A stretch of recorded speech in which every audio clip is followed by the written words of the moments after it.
for being here. This is the second CEO forum that we've done. We did one back last fall, I think in October, and we highlighted Delta Dental.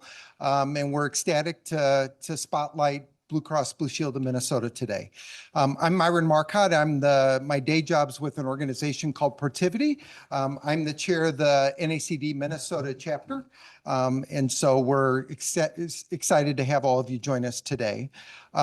I want to call out wherever she's at. She's in the back over there, Melody Rose. Melody is on our chapter board. She is.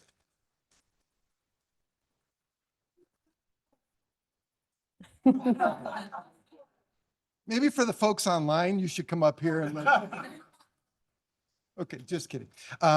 Melody's she leads our program committee. She was just named our vice chair in January, and that means she'll be taking over my role in January of next year. So you should see a big uptick in the chapter going forward.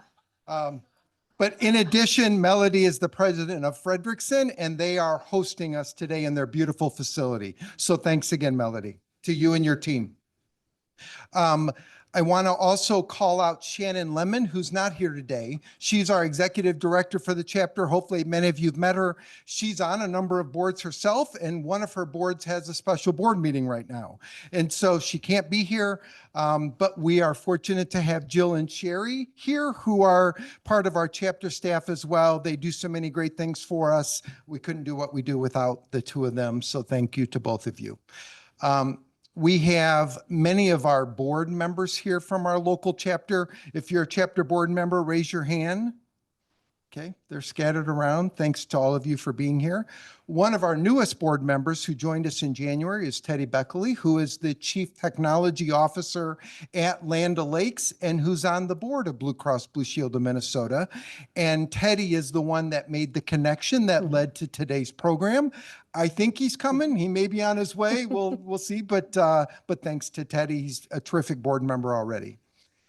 We've got a number of folks joining us virtually. We have both members here. We have a number of guests. We've got sponsors, which I'll talk about in a minute. There's a number of folks that are certified in NACD. There's roughly 1,700 people certified today and another 2,300 in the certification pipeline. So about 4,000 people total. And then there's a number of folks in what NACD calls their Accelerate program. Those are sort of aspiring board members that are going through a 2-year process to go through some training, and it culminates in them becoming certified as a certified director. So welcome to all of you that are here and all the guests.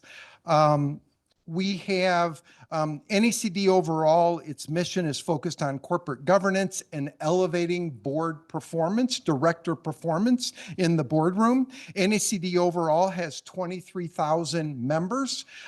They have, I would say, roughly 80-some hundred of those are members of private company boards, but they have public company boards, nonprofit boards, et cetera. There's 20 chapters across the NACD network in the U.S. We're one of those 20. Our footprint or geography covers North Dakota, South Dakota, Minnesota, and the western part of Wisconsin. We have what they call, when someone joins NACD, they can subscribe to one or more chapters. There are more than 800 people that subscribe to the Minnesota chapter.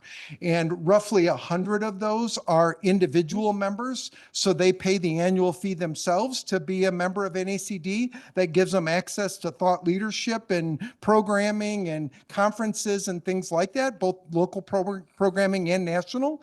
And then there's the rest of our subscribers come through a corporate membership. So there's 55 companies in our footprint that pay a corporate fee to NACD that allows all of their board members and generally all of their board members and a number of their C-suite executives to be members of NACD. Okay, that's a little bit about NACD overall in our chapter. We put on 8 to 10 programs a year. This is one of those. The latest and greatest information is always in the emails we send out or on our chapter website. Okay. We can't do what we do as a chapter without the support of our sponsors, We have a number of different levels of sponsors. We've got our Empower sponsors, which is Frederickson, KPMG, and Protiviti. We have our Advanced sponsors, which are Management HQ and Margaret A. Cargill Philanthropies. We have our Connect sponsors, who are Capella University and Stoll Reeves. And we have our in-kind sponsors, who are Clifton Larson Allen and KP Companies, who many of our sponsors are represented here today. Thanks for your ongoing support throughout the year that allow us to put on programs like this.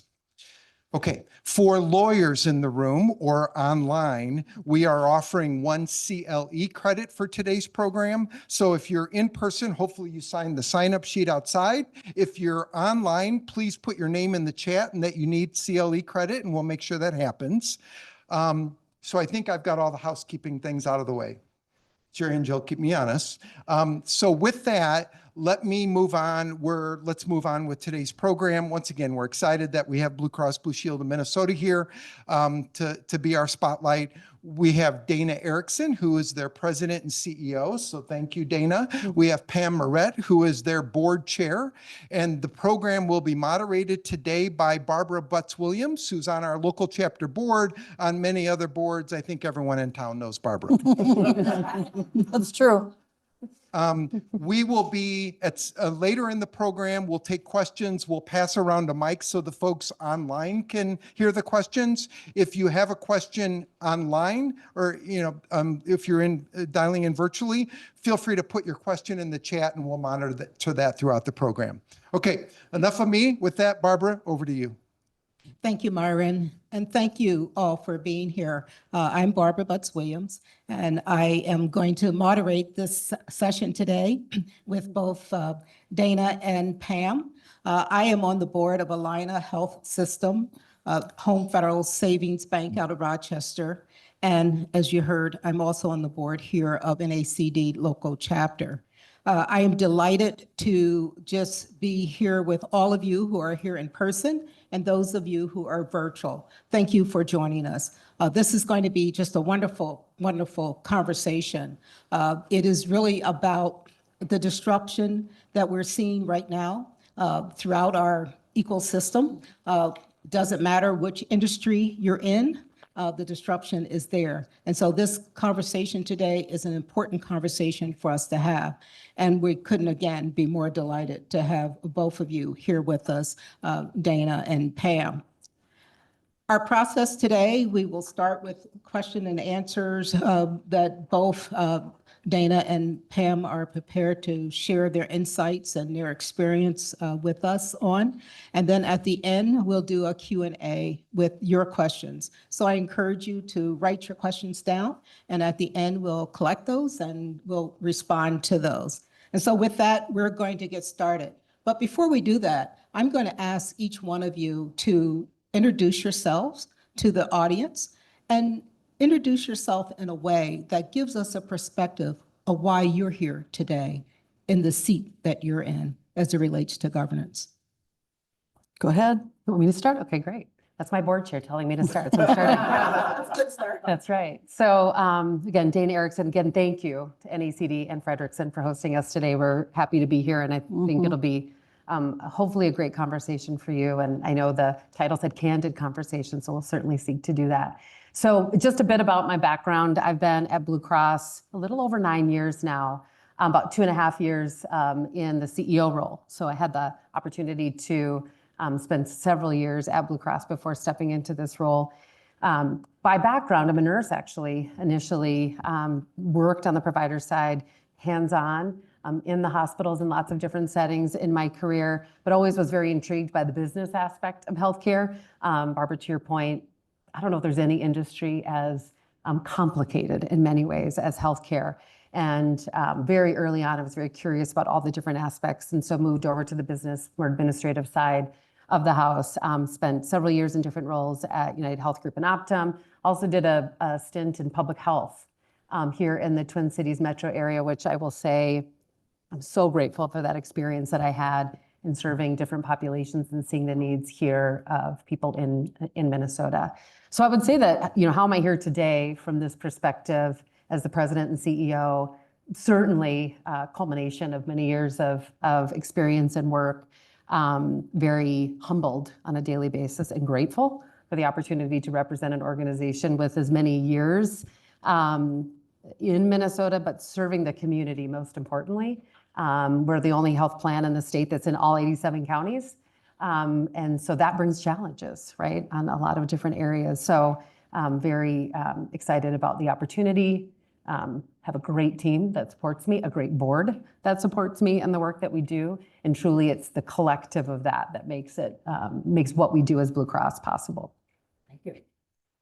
So my name is Pam Moret, and I am fortunate to be here today. So thanks to including me and inviting us to do this. But I'm also very fortunate to sit in the Blue Cross board chair seat.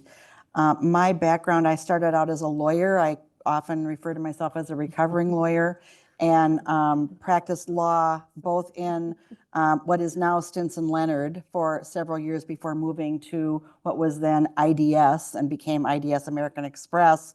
About 6 brands later is now Ameriprise, and ended up being asked to move over and run lines of business after a number of years of sitting in a legal seat, and found that I really liked it, and so then kept moving into running more and more businesses, and then moved to Thrivent and did the same thing there, and ultimately retired as the Chief Strategy and Innovation Officer of Thrivent.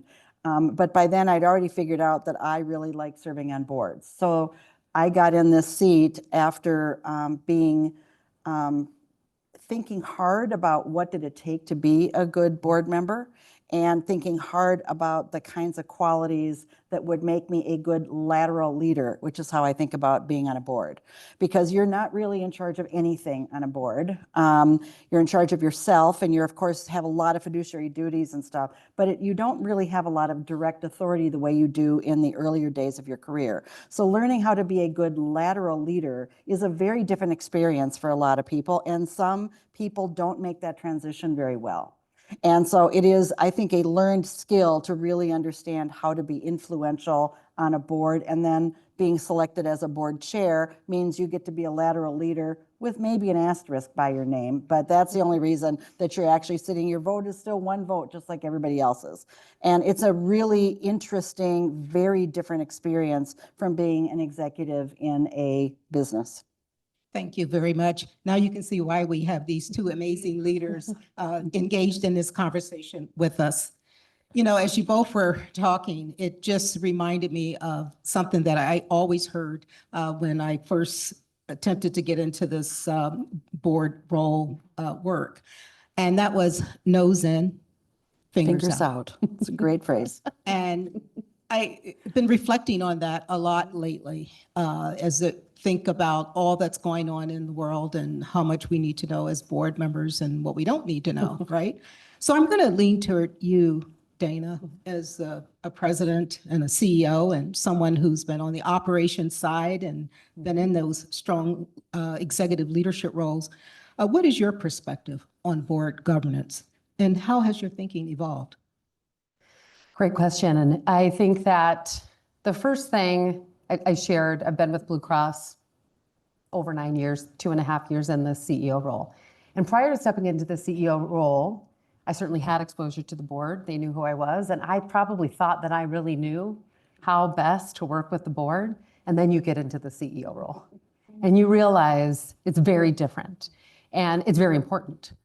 And very early on, well, 2 things. One is I was wise enough to get an executive coach stepping into a new CEO role. It was one of the first things that I worked on with my executive coach, in all transparency. How do I best create that super important relationship with the board so that we can have that great relationship between management and board, but also fully leverage the board.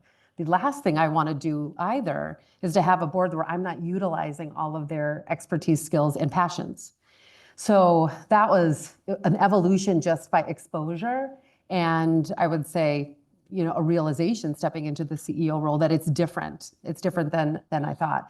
And I would kind of probably summarize it in 2 buckets when I think about how my thinking has evolved and the importance. The first is in the relationship building. that the relationship itself has to be founded on mutual respect and trust and communication. And if you don't have that, then it's very difficult to have those conversations maybe about the noses and fingers out, right? So how do you build that relationship? It's by spending time together. Pam and I, we formally meet twice a month, every other week or so, but frequently meet informally, meaning texts or quick calls or sharing of information, those types of things. So it's spending time with my chair, my vice chair, but also opening that up to all of the board members and really seeking to listen, coming to those meetings with maybe a couple of topics, but seeking to listen to their feedback from me directly, as well as for the organization, and then taking those learnings back, right? So spending the time up front, really getting to know who your board members are, and not just their technical expertise, whether they're a lawyer or technology, but also what kind of leaders they are. Those things are also really important when you're facing different strategic decisions. How do you leverage those skill sets as well? So that's just the relationship piece, really investing in the time. And then the second thing I've learned is around strategic priorities. So the importance of getting your board involved early in the headwinds that you have facing you as an industry and that you do specifically as an organization, and then what is it that we are thinking we may need to do long-term. So being really aligned on that mission, vision, short-term, long-term goals, what success looks like, so that when opportunities come up strategically, you've already set that foundation with the board, and it's much easier to really identify the things that are meaningful that we may want to continue down the path on or not. Otherwise, it's a complicated business, what we do, but every industry is in their own way. And most of my board members are not steeped in healthcare. It's not what they do every day. And so to expect them to be able to quickly discern through the topics on really big decisions, it's incumbent on me to make sure that we're giving them clear, concise, the right level of information so that they can be good board members, provide governance, and then even approvals as necessary. And you may have leaned into this a bit. I was thinking about your board members and board members in general being very busy individuals, their own jobs. Some of them are CEOs, but they're in leadership roles themselves. And when you hear strategic planning and strategic direction and thinking about where we're going to be and the time commitment there, how do you manage those relationships when you're only meeting 4 times a year, in some cases 6 times a year?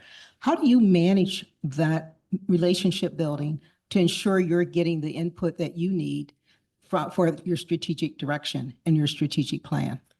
Really good point, because you're right. Most of our board members are working active board members, CEOs, CFOs, CTOs, you name it, right? Very big jobs in their own right. So 2 things. One is that clear communication. So how do we provide information in a way that's easily digestible between board meetings?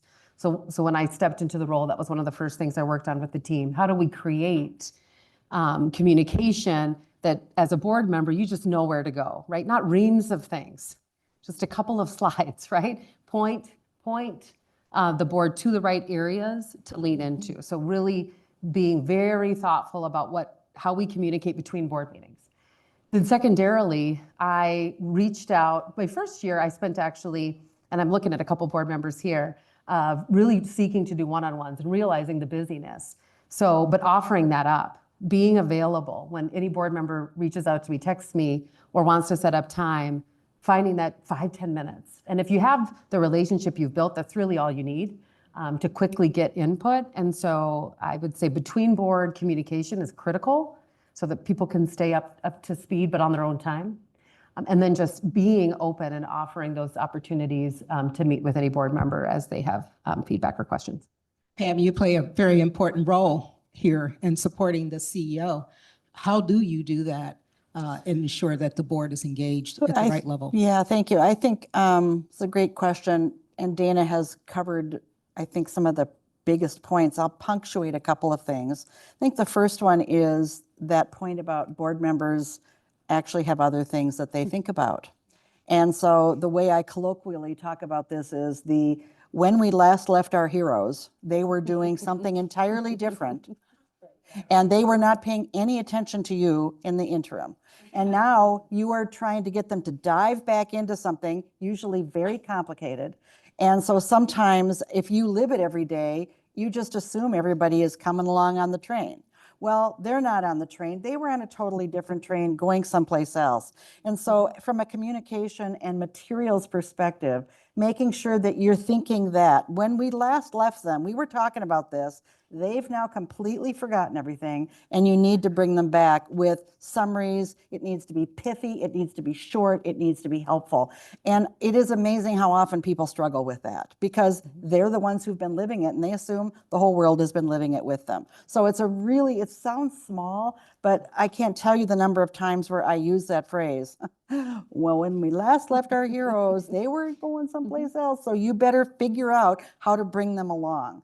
So that would be number one. It's incredibly important. And I hear that from, directors they'll say, I don't know what they're talking about, or I don't remember hearing anything about this. And there's a little bit of truth on both sides, but really important. I think another thing is candor, which is built off of trust. And Dana already mentioned that, but I think the relationship between the board members generally and Dana has to be trustworthy, but also my relationship as board chair has to be particularly open. So when I say, I think we've totally missed the mark on this, or I think we are not moving fast enough, or whatever it is, I'm not pulling punches, because if I'm pulling punches, I'm not doing anybody any favors. I'm not doing Dana and her team favors. I'm not doing the board favors, or the organization, which is really what we're charged to do. And Dana and I, fortunately, have been able to have a very open relationship. And there are probably times where she doesn't like what she hears from me, or I don't like what I hear from her. But if we're not having that kind of a conversation, the two of us are really not doing our jobs.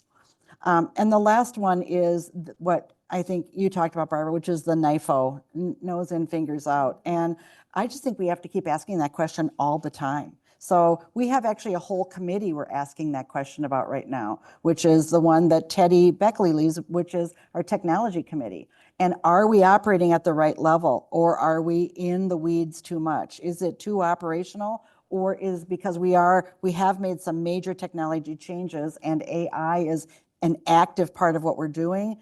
Is that nose and fingers out, and does the board need to operate there or not? And it's not a one and done question. You have to keep asking this question all the time because things are constantly changing. And so we have changed committees, we've changed committee composition, we've done lots of things to make sure that we are hopefully doing that extremely well in any given board meeting or in any given year.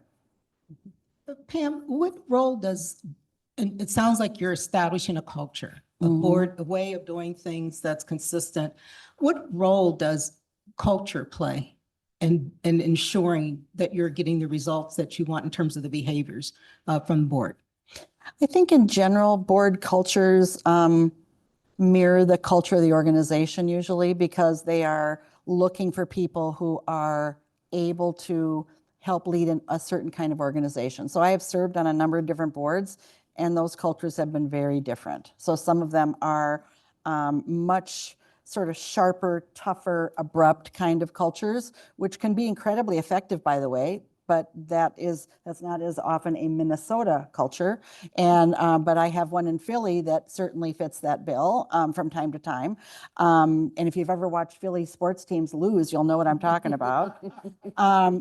So I think there is definitely a mirroring that goes on, but I think you are actively looking to try and have an effective culture, which could come in lots of different forms. And it varies because of the CEO, it varies because of the company and the industry. It varies, I think, because of the situation that the company finds itself in. If you're in the middle of, and I was once, a hostile takeover, the environment on the board was totally different than it was when everything was smooth as silk. So I do think being attentive to and cultivating a culture that is effective, not necessarily nice, not necessarily polite, but is effective, can change from time to time. And Dana, I'm gonna ask you the same question because we all have heard as well that culture eats strategy for lunch every day. Yep. And if the culture is not right for the time or the situation, we know what can happen. How would you respond to the culture question? Well, I think Pam talked about the importance of the board does mirror in a lot of ways, I think, the culture of the organization. But I have a role when I think about the culture that we have, obviously, between the board and management as well, that relationship piece of it. I also have a role to play within the enterprise. So I'll, you talked about noses in, fingers out, fingers out. Within the organization, there also can be times, and I did find this a bit, where management didn't want to take the accountability of the decision making, and well, maybe we should punt that to the board. And very important for me to say, no, that is clearly within management responsibility. We're running the business. That is not. So there is a play that has to happen between both myself holding the organization accountable to run the organization and keep governance where it needs to be, which is clearly outlined. And if I don't know, Pam and I talk a lot, we'll have that conversation, that open, candid conversation. But there can be a culture there as well within the enterprise that actually can lead to less and less effective governance relationship between management and board. So my role, is yes, working closely with Pam and the board on how we're working together, management and board, but also I have to work within my team and make sure they are driving we are hired and paid to drive the business every day, the board providing that governance.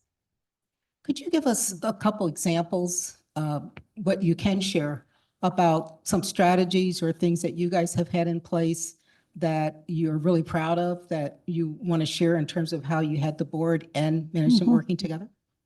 And start with Sure. Coop. Yeah, I start that. Actually, there was a situation right as I was stepping into the CEO role, and of course I was on the executive team, so was familiar with it, but the healthcare industry, I think everyone is well aware. A lot of challenges, a lot of changes, a lot of need for all of us within the ecosystem to think about what it is that we're doing to solve, quite frankly, an unsustainable affordability issue, sustainability, et cetera. We had an opportunity to acquire a capability in an organization that would give us a very different capability than we'd had in the past as a health plan, and also compete, quite frankly, both within Minnesota and even potentially outside. And of course, it's right at the time that you're stepping into the CEO role, right? So you've got this, you don't want to lose in the middle of an M&A, you can't lose momentum. Yeah. And so the importance of how, again, I take a step back to even what I said, had we not been bringing the board along, even as a management team at that time, about those challenges we were having, what we needed to do differently, some of these opportunities that were coming, we would have potentially had to go back to ground zero, right? Starting over and maybe losing the opportunity. But the team, and we had done a good job of doing that so that we were able to really not miss a beat, come forward with the information, as Pam said, relevant information to move quickly from the management perspective and not lose the opportunity, because time is of the essence right now, is what I would say, for big strategic opportunities. And I'm using healthcare, that's obviously what I meant. I know that's beyond that. But that alignment early on was really critical from our perspective on the management side. You want to weigh in on And governance? so, the board finds itself with a relatively small acquisition, but it was pretty obvious to many of us on the board that this had immense potential, not just as the small acquisition, but for a lot of other things. And so part of the role the board can then play is by pushing it along, by saying, okay, great, love this, and what have you done for me lately? How are we going to move this faster and further than you might be wanting to do? Well, of course, it's easy in our seats. We're not the ones doing all the work, but we are the ones that can push, and we are the ones that can say, gee, look at the time. How about if we do this in half the time that you were thinking about? What would it take to do that? Do you need more money? Do you need more people? What is it going to take? So we're a catalyst. We're not the ones doing it, but we're the ones asking a lot of those questions and can be a catalyst to try and help the organization move in a way that might be different from how they've moved in the past. And I think that actually worked pretty well, and it's going to be I think a terrific opportunity. And I'm excited about it. Yeah. Just to follow up on that. So you have all this knowledge from that experience. What do you do with it? What do you do with it? And what does the board do with it? And what is the learnings, and how do you share that and grow from that? I think that I would say that it's mostly informal. I don't think we typically have a, formal learning session for, here was that transaction, here's what we did. Though we do have a number of postmortems where there is, we reflect on how did that go. And in fact, we have a committee that we actually have dedicated postmortem time that is looking back at old transactions and trying to decide what would we have done differently. And in some cases, it's not a happy look back, and in some cases, it's a terrific look back. So both of them are looked at and trying to better understand, and that's really focused on transactions. But I think having the board think about could we as the board have moved more aggressively? Could we as a board been better partners in this? Are things that we try and ask ourselves. And I think, I don't know, Dana she won't tell you right now, candidly, I'm sure, but she would tell me in our next one-on-one whether she thinks that's going well. No, so I will say from a management perspective, we actually do spend quite a bit of time, even almost formally, going through those opportunities, whether they come to fruition or not, right? Lots of different opportunities that come up. And we talk internally between our finance area, strategy, myself and others to say, okay, how would we do it differently on the management side so that we could better set up the board to make a decision? And yes, once we get through the actual, in this case, we made the acquisition, we're now on the sort of implementation aspect. Yeah, how can we move faster and getting that push from the board, and sometimes asks, right, to the board to do that. But we do as a management team look at and really critically try to look at what we could have done differently to make it better, and invite that from the board and from board members, which I've gotten in instances to say, in just quick pieces. Again, it doesn't have to be very time consuming, but top of mind, just send it usually to Pam and I. And so we do, I would say from a management team, do try to formalize that a bit more so that we can set up the next opportunity even better to move with speed. Earlier in my career, I had the opportunity to work for a large business school, University of Michigan. And being in the business school, I had the opportunity to work with CEOs from around the country. And at that time, they were the big three and so forth. And I remember one conversation that I was in, and I didn't understand it then, but I understood it as my career grew. The company was in the middle of an M&A. And in fact, they were the acquirer, and they were talking about what they learned through that process. And what they talked about were some of the gaps that they had in their leadership team and within their own organization in terms of being able to grow their talent and so forth. And I reflected on that throughout my career in terms of the lessons that, organizations and boards and folks use. And I know one of the key responsibility of the board, and I'm looking at a board chair over there, is CEO succession and succession planning, and obviously for the CEO leadership talent. Can you say more about how you look at organizational leadership and the talent and the role and responsibility of the board in those areas? Honestly, it's one of the most important things I think that a board does is thinking about it with respect to the CEO, but then making sure that the CEO is thinking about it with respect to the whole organization. And I would not give Blue Cross particularly high marks when I joined the board, which was 9 years ago. It was not a very robust process, and it didn't extend down very far into the organization, et cetera. But thankfully, Dana took the feedback from us saying, we're not happy with this. And there have been a lot of changes that have been made. We ask ourselves all the time, and are we, of course, we're evaluating the CEO, but we're also evaluating whether or not the CEO is doing a good job of creating a whole team around her to make sure that this organization can lead even when she wins the lottery next week and decides to dump us. And so I think it's something that we have a formal process and a formal time we talk about it, but the board talks about it more often than that. It's like, okay, well, what about this new opportunity? Who's going to lead that? It's a gap. It's an empty space. Wait, there are two people that seem to be leading this. That's not a good idea. We need one person who's accountable. How can we help Dana fix that? And so it is an active, regular conversation, and probably one of the most powerful things that we do. And Dana, being the CEO and knowing that the board has that responsibility and is pretty active with that, you sit in the chair where you're also looking at the board and you're thinking about what you need in terms of the skills, the talents, and the gaps.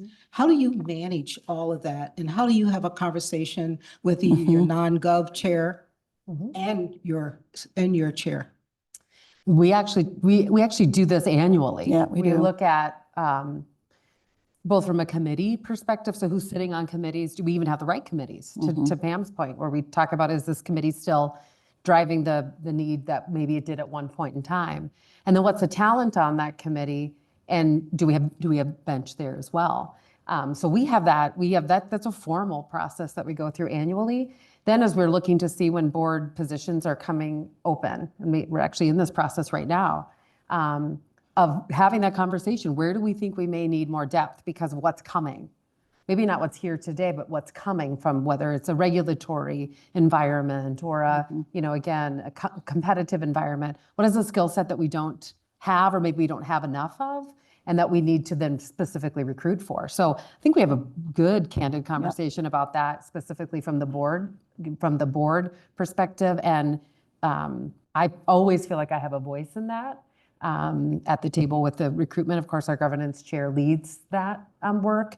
But I feel like that's a robust process that we have, and an open dialogue about the needs that we have. And the succession applies to the board too. So it is probably less critical in some ways than it is for those, key roles in management. But who's going to be the next chair? Who's going to be the next committee chair? And we always have people that we've designated as the next in line.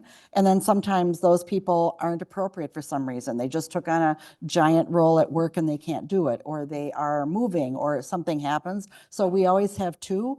So we always have a plan in place that we are looking as hard at succession on the board side as we're looking at it on the management side. And it's part science, part art. It's not it's not always easy, but I really think that we have been able to do a good job of not only making sure we've got the right people in those chairs, but then grooming people to be in those chairs down the road. And so we're having the changeover of a very long time board member soon, which will miss him dearly, and really thinking about, have we got the right people in line to take some of those responsibilities and be the one to ask those kinds of questions, is something that we've already been talking about for 18 months. Great, thank you. Well, you both are, again, very experienced leaders and executives and have been in this work for a long time. If you were to share with our audience any best practices or principles in terms of board governance, what would you share? What if we start? Pam, do you want to continue? And then Dana, I'll have you. Sure. I think we've covered most of it. Another thought I might add is to try and I call them devices, which is not a very sophisticated term, but to create little things that make doing things the right way that much easier, because you've already created a framework for it. So I'll use a little example just to make my point. Both Dana and I are reading things constantly about the industry, about ourselves, and things like that. Hardly a week goes by that we aren't sharing an article or a bit of news. And then we use that as a platform for a conversation about a person, about a new development in the industry, about a regulatory issue, whatever it is. And it is a way, and we started doing this sort of by accident, and now we do it aggressively back and forth. And it gives us a chance to talk about so many things. So if we had a session once a month to say, well, what's new with you? I don't know what's new with you. It wouldn't work as well. Having this device to use as a prompt, these little articles always makes us have, and they are often lead to strategic conversations I'm not sure we would have had otherwise. And so it's just, and the reason I call it out is you can create dozens of these in a relationship or in a role that make things happen the way that they should, because it is a habit and a practice. And I just think it's really powerful, and people miss these things all the time because they're like, that's just a little thing, no big deal. She's busy, I don't want to worry about it. And I tell you that if you can create the rhythm and the techniques like that, it makes all of it so much easier.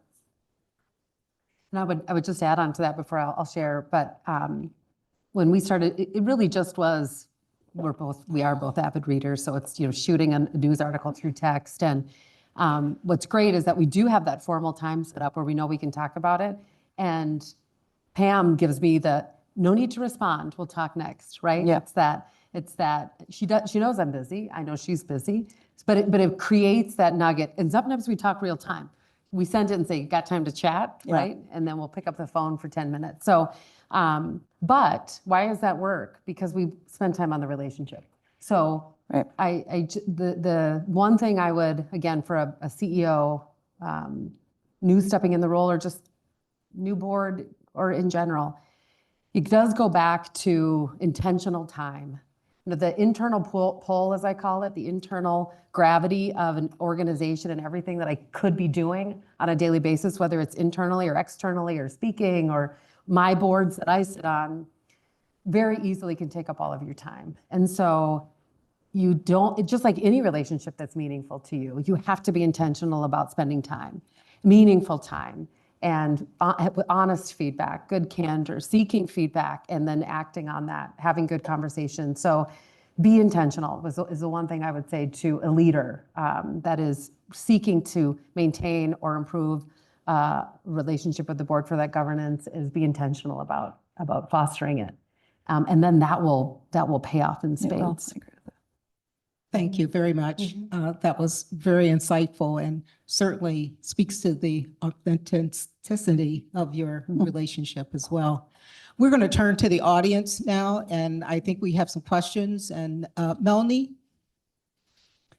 Yeah, if you have a question, I'm going to play walking around the room here with the mic for a little bit. So I'm happy to host any. And also for any of you online, if you have a question, put it in the chat and I will read one. I have one on from the chat room already, but if anybody in the audience here has a question, we're happy to start with you all first.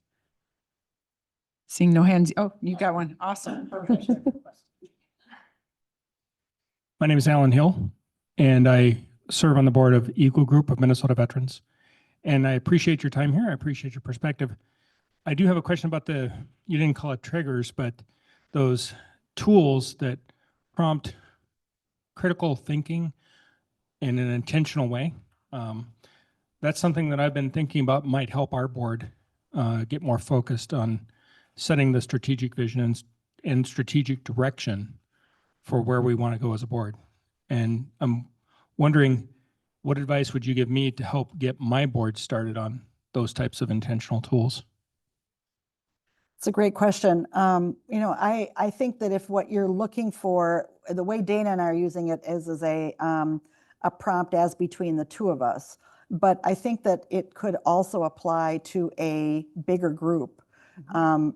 I really like outside in thinking. And so making sure that you can have them sharing, whether it's a provocative article, whether it's a new industry development that came out of nowhere, whether those kinds of things, I think, if you send out to everybody and say, we're all going to read this, and then we're going to use that as a way in which we cover the couple of key questions, I think they can be really powerful. I don't think, you can't expect it to happen overnight. People don't, move from A to Z overnight. But I think you can move them from A to G by having a few things like that they can start sinking their teeth into. They hear other people's perspective. It's like, wow, I never thought of it that way. I probably should have been thinking about it that way. How do it changes the lens through which they're going to see the next article or situation. As I walk over here for another question, there is one online from Daryl. He would like you to describe management's role and the board's role in developing strategy and then monitoring the execution thereof.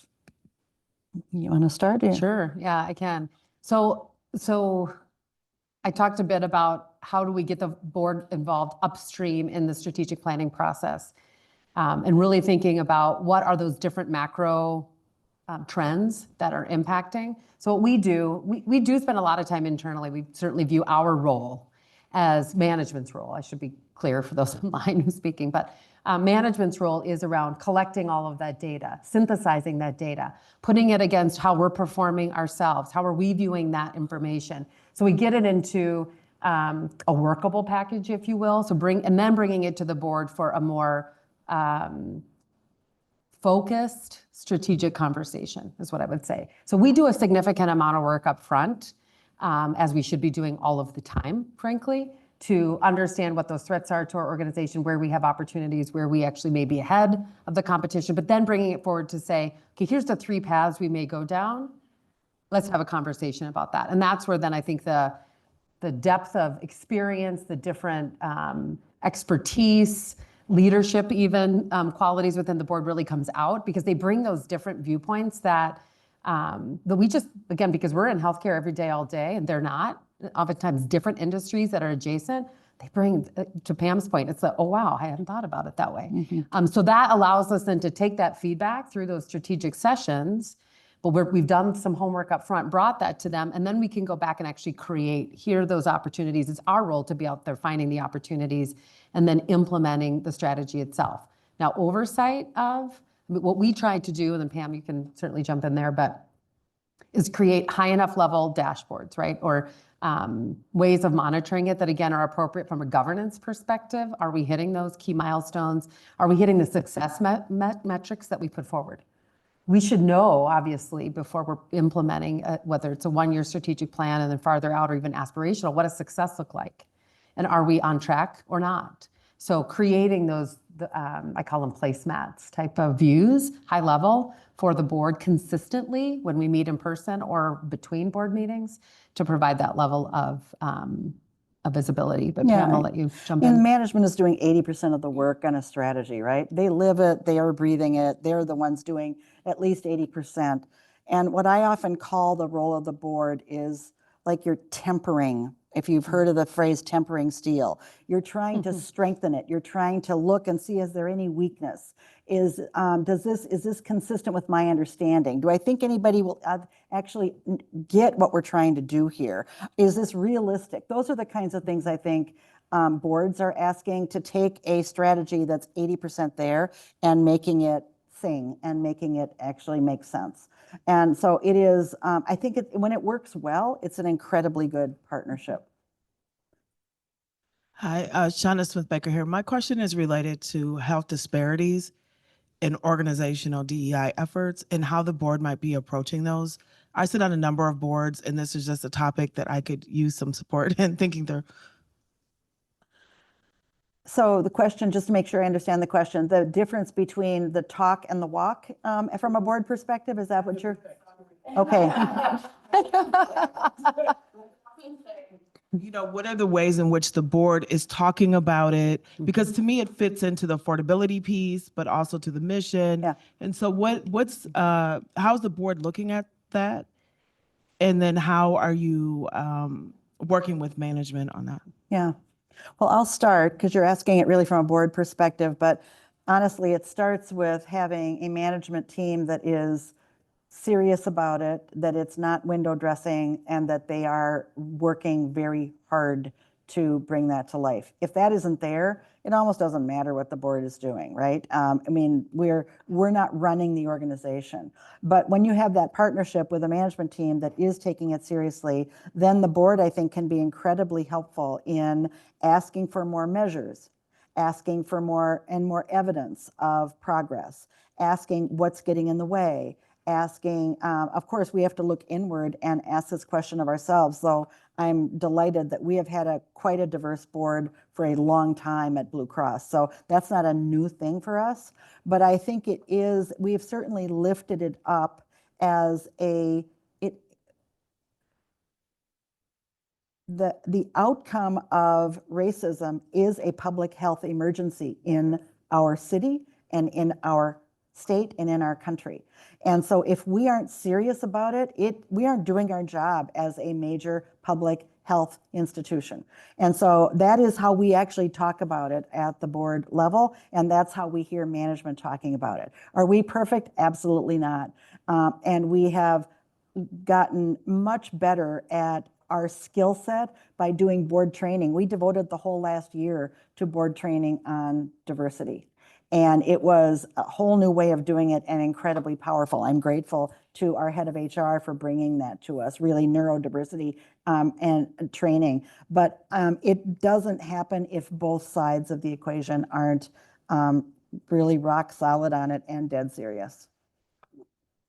I'll just add one more piece. Because we, as a management team, and we spend a lot of time, and it's actually one of our key pillars. When we look at our strategy, our 3-year strategy, the base of it, our mission is around racial health equity. So it's not just an add-on, it's a part of our strategy. But other than adding it to a board agenda, it wasn't talked about at committee the same way. So we actually added it to our governance committee as an ongoing topic that kind of that click down level that happens at committees, so that we make sure that it is continually being brought forward, not just on what we're saying, but what are the outcomes? What are we actually doing? So I would just add that one additional I agree piece. completely. I would just add before the next question, this is a good example too of, we talk about nose in and fingers out, of a board asking the questions and probing and going deep into the exploring of an issue and a concern that is of national or local interest. And it's not that they have fingers in it, but they're doing what they need to do from a board governance point of view. Right. And that's probing and asking and seeking. Yeah. And then making sure we ask those tough questions of ourselves too. And make sure, yes, Right. exactly. And Yep. the follow up to that. Hi, my name is David Tan. I serve on a couple of boards in the senior care space. My question to Dana and Pam is, how do you guys systematically identify the what ifs and sort of the tripwires, and how do you realize that when you hit one of the tripwires and figured that you have to steer the boat 5 degrees west, and then how quickly can you move? How do you systematically work through those what ifs? Yeah, I mean, I think it's management's responsibility to define those thresholds, whatever language you want to use, right? Those risks to the enterprise, how are we measuring that? How are we responding to those? And we're doing that all the time, right? We're doing that all the time within many different, really every part of the enterprise. So that's something that's a consistent part of what we're doing from a management perspective. Then what we bring to the board is through our risk management work, so our enterprise risk management work that we have, through our compliance area, through audit committee. Then we're raising up issues that we think need the board's attention from a governance perspective, or maybe a big enough threat, if you will, that could impede operations, et cetera. But management, we really view that as management's responsibility predominantly, that we're constantly surveilling those thresholds and making sure they're well known, and then bringing that, the systematic way I would say is through enterprise risk management, through audit committee, that we're bringing those issues forward to the board for governance. Yeah, I would agree. I mean, I think the vast majority of it comes from management. I do think that there's a lot of value in asking questions when you're either in the middle of an industry or institutional change, like what's the worst thing that can happen, which is what people, they ask that a fair amount, and that's great. But candidly, what's the best thing that could happen? And people don't ask that second question nearly as often. And I actually think both of those, that yin yang is really important, because it tends to lift up things that could unfortunately go bump in the night, and my gosh, we need to worry about that, and how are we going to be prepared? But the other stuff is at least as important, because people can run from bogeymen so often that they're not actually going after major opportunities. And I think we have, I think most times organizations have to pull themselves in both, have to make sure they're asking both sides. And usually the right strategy, and it may list a little bit one way or another, but is somewhere in between those two extremes, but they're really powerful questions. And then you're documenting them, and then you're watching for them and making sure that you are using triggers, whether they're financial or whether they are other kinds of metrics, like, okay, now the time is right, we need to do X. And so that's how I have framed it in my past lives. Thank you. I don't know if I should be excited or disappointed. There's so many questions here. I can't even get to my own list, but And my friend Miguel in the front row has her hand up next. So this has been a fantastic conversation. Thanks to both of you.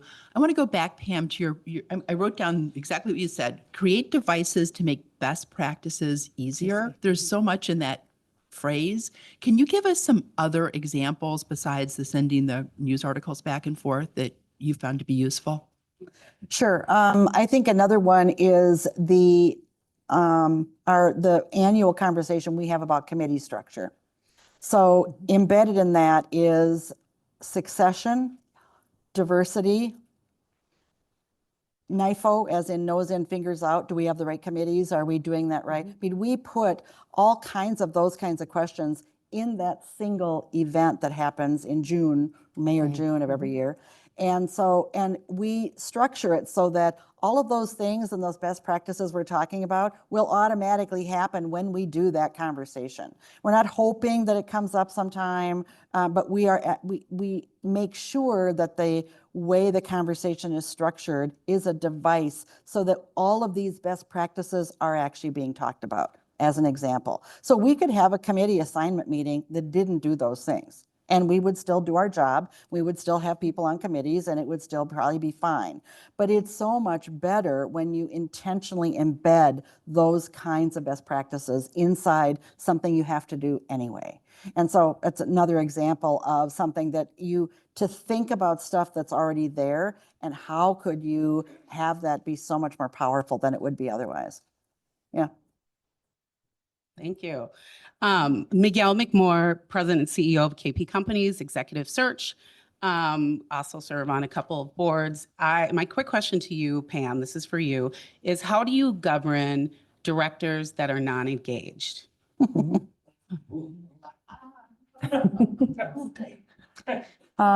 or engaged too much, maybe. So for better or worse, I've had the pleasure of inviting a couple people off the island and other boards. Okay. And that's a really hard thing to do. And boards are loath to do it because it's going to hurt relationships, and it's disruptive, and it breaks trust in the boardroom, which is a tough thing to do, and et cetera. There's a bunch of reasons why people don't want to do it.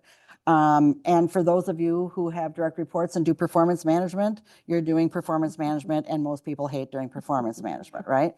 And so the way in which I have done it, and I can think of two occasions, is by, first of all, validating my assumptions with other people, because you can make assumptions that aren't fair.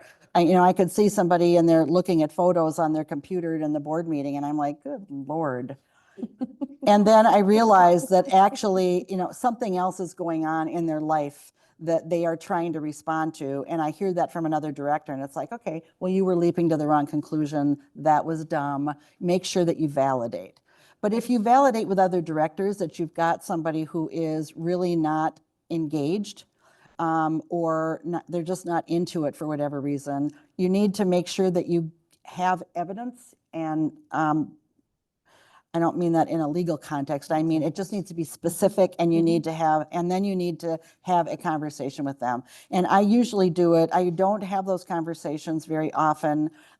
Usually the first one I might have by myself, but the second one I would also have with the chair of non-gov, so that there are two of you having that conversation, and you're both saying, Houston, we have a problem here, and this is the kind of thing that we're observing. Can you say more about this?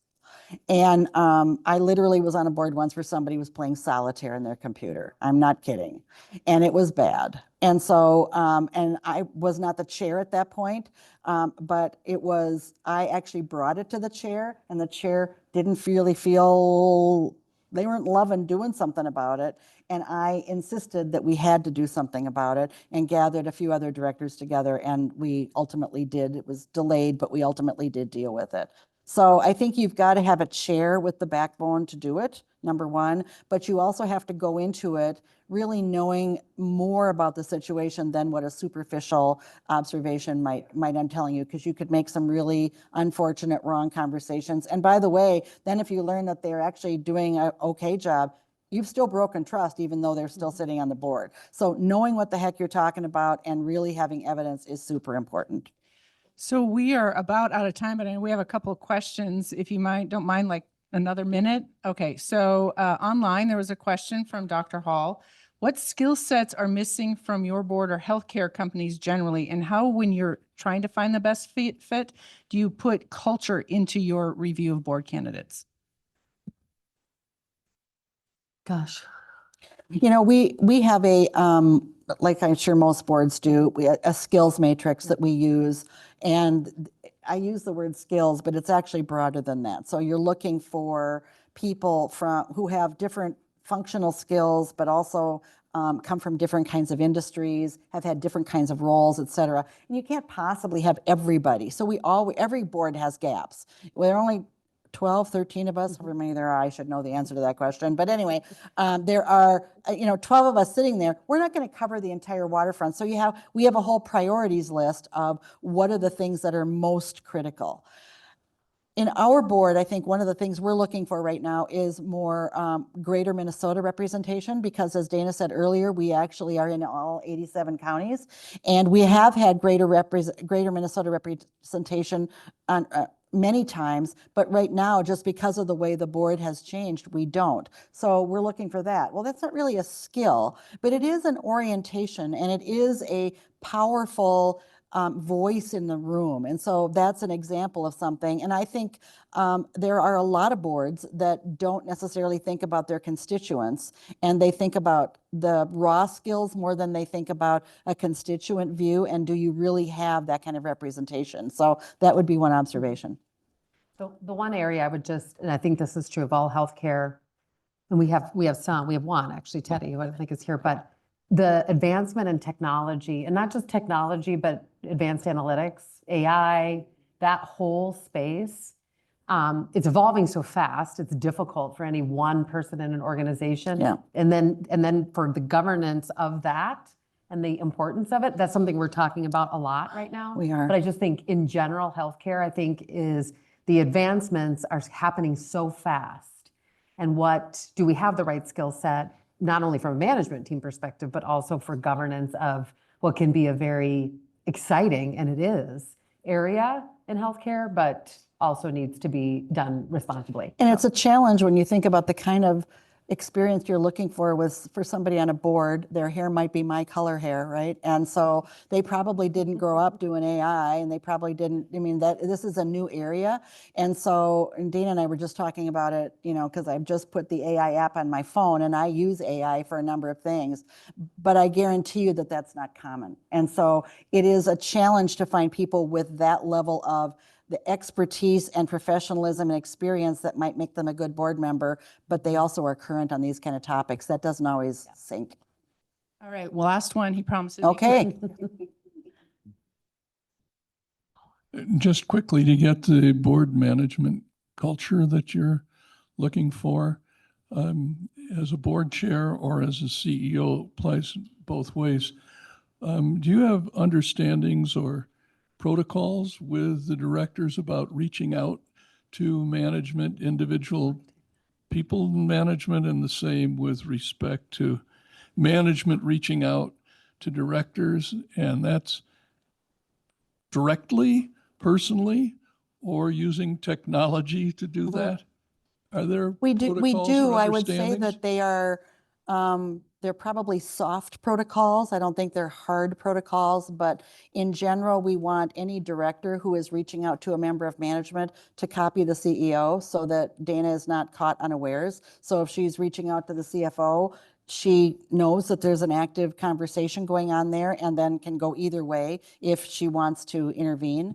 And I would say that that's observed most of the time. Those conversations usually happen first via technology, and then they usually happen, I think, via phone. But if there's something active going on, it doesn't always go that way. It might just be an out of the blue phone call, in which case we hope that people are then alerting, Dana, that that's going on. I don't know if you guys have similar protocols. I think there is no rule that says a management team member cannot reach out to a board member. And I wouldn't want to do that because there are real-time issues that can happen Yep. or more, I would say, regular intervals of like our CFO with our audit board, chair, things like that are very typical. But they always follow up with me and say, I had a conversation with so-and-so, here's what we talked about. Nothing to worry about, but it's more of a, just so everybody is aware Yep. of communication that's gone, both for duplicative reasons, but also because there may be a perspective that the person may not be aware of. They've had this interaction that I may either, provide some insight into or vice versa. So I think we definitely have a protocol that people can reach out, but they always follow up with me after, and sometimes will check with me first, but typically it's worked out. Dana, Pam, Barbara, this has been wonderful. I'll Thank send you you. my list of questions Yeah, later. absolutely. Thank you. Thank you all. Thank you. Thanks. A couple of really quick housekeeping things. One, please, if you haven't, please take a moment to just fill out the survey in front of you. You can just leave it at your spot. We'll collect it later. And as Myron mentioned before, we have some excellent upcoming programs. I think they're on the screen here. They're all wonderful, and I want to highlight just a couple real quick. The next one is on March 7th. It's actually a joint program that this chapter is doing with our NECD's New England chapter. And the panel will be discussing the most recent NACD's Blue Ribbon Commission report on culture. And most of the members participating in that panel were actually people on that Blue Ribbon Commission. Oh, So they're the interesting. ones that were talking about it, gathering the information, working through it. Should be very interesting and engaging. Please try to attend if you can. It is a webinar, but because we can't go without having some other personal opportunity to connect, we're going to have a happy hour after the week later. So we can come and just share some of our thoughts and engage with each other about what we've heard. Following that, we have a couple others on climate disclosures. That's a big topic for many organizations, whether you're a reporting company or a service provider, part of the supply chain for reporting company. Should be pretty relevant. And that's a joint program with NERI. And then finally, we have one with women corporate directors coming up in May to talk about the thing that was just mentioned by our panelists up here about AI and how that's affecting our businesses, our boards, and moving forward. So some really, really good programs. Very excited about that. If any of this has encouraged you all to think about becoming a member of NECD and you're not, please stop in and talk to any one of us. We'd love to welcome you as part of our membership. And for those board members of NECD that are still here, please join us up at the podium afterwards. We can't miss a social media opportunity to take a picture. Barbara has a few. Do you have any? Just one comment. Those of you who are NACD members, I just want to remind you that there's just a wonderful resource that is available. If you don't have a hard copy, please download it. But it really is the NACD 2022 Blue Ribbon Commission report on the future of governance.